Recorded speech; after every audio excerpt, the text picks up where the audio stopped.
नमस्कार, मी प्रिया काळे. तरुण भारतच्या न्यूज बुलेटिनमध्ये आपल्या सर्वांचं स्वागत. आता पाहूया ठळक घडामोडी. जर एखादी व्यक्ती मरण पावल्यास जंगल भागातून, खाच खळग्यातून, झाडाझुडप्यातून पायात काटे रुतवून घेत ती अंत्ययात्रा काढावी लागते.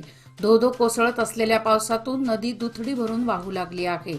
अशा परिस्थितीत नदी पलीकडे जाण्यासाठी बांबूने बनवण्यात आलेल्या त्याच धोकादायक साकवावरून मृतदेहाला आपल्या खांद्यावरून स्वतःचा तोल सांभाळत जीव मुठीत घेऊन चालावे लागत आहे. खानापूर तालुक्यातील कृष्णापूर गावामधील एक व्हिडिओ सध्या सोशल मीडियावर प्रचंड व्हायरल होत आहे. मात्र या जीवघेण्या प्रवासातून आपली सुटका कधी होणार असा संतप्त सवाल खानापूर तालुक्यातील कृष्णापूर गावातील गावकरी प्रशासनाला करत आहेत. आपले गाव कधी सुधारणार, मूलभूत गरजा कधी मिळणार या प्रतीक्षेत डोळे लावून ही मंडळी बसली आहेत. ही एक शोकांतिकाच म्हणावी लागेल. पश्चिम घाटात सतत पडत असलेल्या पावसामुळे पुराचा धोका निर्माण झालेल्या खानापूर तालुक्यातील मलप्रभा पूल व रुमेवाडी बॅरेजला महिला व बालविकास विभागाच्या मंत्री लक्ष्मी हेब्बाळकर यांनी आज भेट दिली आणि अधिकाऱ्यांकडून माहिती घेतली. पश्चिम घाट भागातील डोंगराच्या मधोमध असलेल्या गावांना मूलभूत सुविधा पुरवणे हे आमचे उद्दिष्ट आहे. गेल्या काही दिवसात पावसामुळे नुकसान झालेल्यांना भरपाई देण्यात येणार आहे. वन विभागाच्या कठोर भूमिकेमुळे समस्यांवर तोडगा काढता येत नसल्याची खंत त्यांनी व्यक्त केली. यावेळी खानापूरचे आमदार विठ्ठल हलगेकर, पाटबंधारे व महसूल विभाग, पाटबंधारे विभागाचे अधिकारी उपस्थित होते. साऊथ कोकण एज्युकेशन सोसायटी संचलित आरपीडी व जीएसएस कॉलेजला स्वायत्त ऑटोनॉमस दर्जा राणी चन्नम्मा विद्यापीठाने दिला आहे. त्याचा उद्घाटन सोहळा सोमवारी आरपीडी जीएसएसच्या KM गिरी सभागृहात मोठ्या शानदारपणे पार पडला. त्यावेळी प्रमुख निमंत्रित या नात्याने बिहारचे राज्यपाल राजेंद्र आर्लेकर बोलत होते. व्यासपीठावर आरसीयूचे कुलगुरू डॉक्टर CM त्यागराज, कुलसचिव राजश्री जैनापुरे, SKEचे चेअरमन डॉक्टर किरण ठाकूर आणि सचिव ॲडव्होकेट राज देशपांडे उपस्थित होते. प्रारंभी पाहुण्यांच्या हस्ते दीपप्रज्वलन करण्यात आले.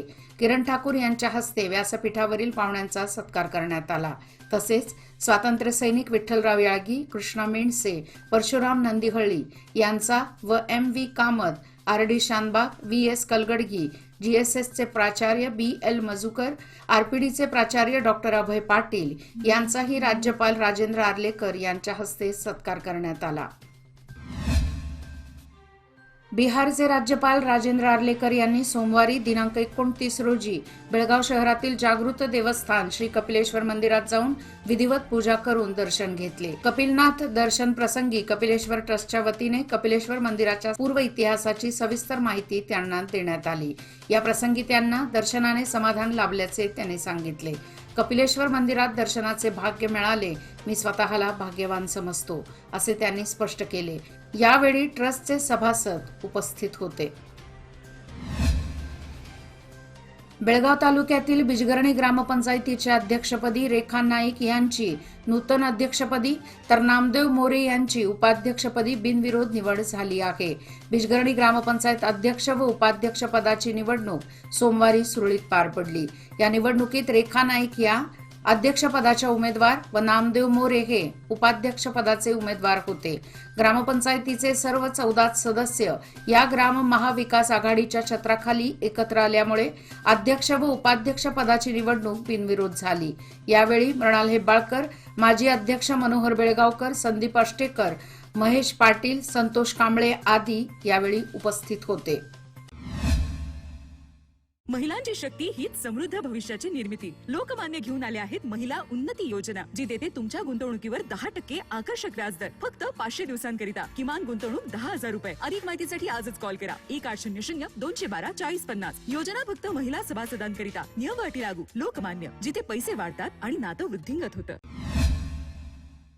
उरण तालुक्यातील दुर्घटनेतील आरोपीला अटक करून भर चौकात फाशी द्या अशी मागणी करून बेळगावातील श्रीराम सेना हिंदुस्थाननी आंदोलन केले. मुंबई उरण तालुक्यातील 22 वर्षीय तरुणीची 2 दिवसापूर्वी निर्गुण हत्या करण्यात आली.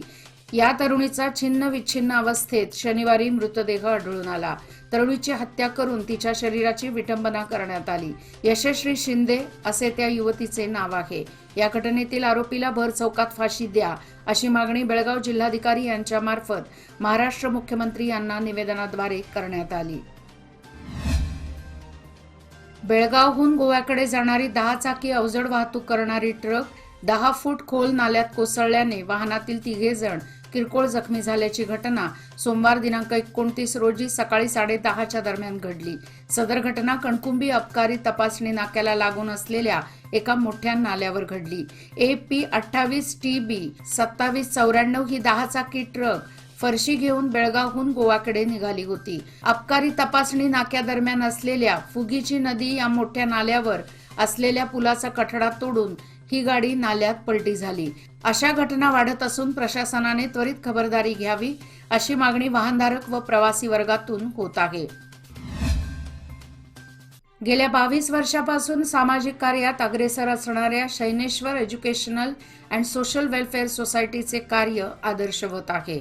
संस्थेने गरजूंना वैद्यकीय मदत करण्यासाठी घेतलेल्या भूमिकेला तोड नाही. यासाठी आवश्यक ते सहकार्य करू असे आश्वासन अरिहंत हॉस्पिटलचे व्यवस्थापकीय संचालक व हृदयरोग तज्ज्ञ डॉक्टर महादेव दीक्षित यांनी केले. Shaneshwar educational and social welfare सोसायटीने 9 लाख रुपये खर्चून आणलेल्या अत्याधुनिक रुग्णवाहिकेचे लोकार्पण रविवार दिनांक 28 रोजी शनी मंदिराजवळील एका सभागृहात झाले. त्यावेळी ते प्रमुख पाहुणे म्हणून बोलत होते. उद्योजक सुनील नाईक, नगरसेविका पूजा पाटील, वैशाली भातखांडे, KLE ब्लड बँकेचे मुख्य संयोजक श्रीकांत विर्गी प्रमुख पाहुणे होते. वडगाव येथील ग्रामदेवता श्री मंगाई देवीच्या यात्रेला उद्या मंगळवार दिनांक 30 जुलैपासून हजारो भाविकांच्या उपस्थितीत प्रारंभ होत आहे. संपूर्ण वडगाव यात्रेसाठी सज्ज झाले आहे. दरवर्षीप्रमाणे वडगावसह शहर परिसर, ग्रामीण भाग, विविध तालुके तसेच अन्य राज्यातील भाविक उद्या मंगळवारी साजऱ्या होणाऱ्या ग्रामदेवता श्री मंगाई देवीच्या यात्रेला हजेरी लावणार आहेत. त्यामुळे कोणताही अनुचित प्रकार घडू नये यासाठी चोख पोलीस बंदोबस्त ठेवण्यात येणार आहे. सुरक्षेच्या दृष्टीने पोलीस खात्याने श्री मंगाई देवी मंदिर आवार तसेच मुख्य रस्त्यावर मोक्याच्या जागी CCTV कॅमेरे बसवण्याचे काम हाती घेतले आहे. त्याचप्रमाणे यात्रेनिमित्त येणाऱ्या भाविकांची गैरसोय होऊ नये यासाठी महापालिकेकडून स्वच्छतेच्या कामाबरोबरच मुख्य मार्गासह विविध गल्लीतील रस्त्यावर पडलेले खड्डे बुजवण्याचे काम सुरू झाले आहे.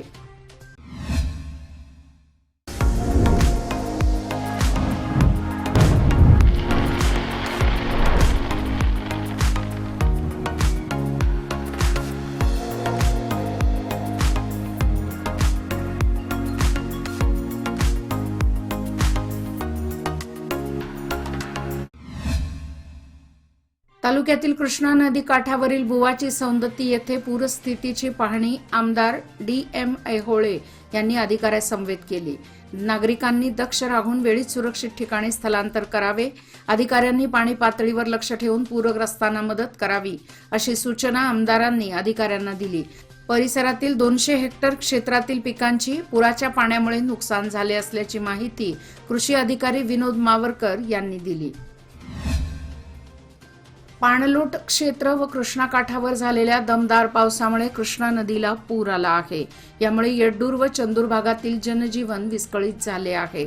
पूरस्थिती हाताळण्यासाठी जिल्हा प्रशासन सज्ज आहे. पूरग्रस्तांनी घाबरून न जाता सतर्क राहावे असे आवाहन आमदार गणेश हुक्केरी यांनी केले. ते येड्डूर व चंदूर येथे पूरग्रस्त भागाची पाहणी करून बोलत होते. कणकुंबी पारगाड गावात गेले 10 दिवस पिण्याच्या पाण्याचा गंभीर प्रश्न निर्माण झाला असून गावाला पाणी पुरवठा करणाऱ्या मोटारी विजेअभावी बंद असल्याने पिण्याच्या पाण्यासाठी पावसाच्या पाण्यावर अवलंबून राहावे लागत असल्याने खानापूर हेस्कॉम खात्याच्या बेजबाबदारपणाचा कळस झाला आहे. याचबरोबर आजचे बातमीपत्र इथेच संपले. अधिक माहिती आणि ताज्या घडामोडी करता पाहत रहा तरुण भारत न्यूज चॅनल. तसेच आमच्या चॅनलला लाईक, शेअर आणि सबस्क्राईब करायला विसरू नका. आणि विश्वासार्ह बातम्यासाठी दररोज वाचा दैनिक तरुण भारत. धन्यवाद.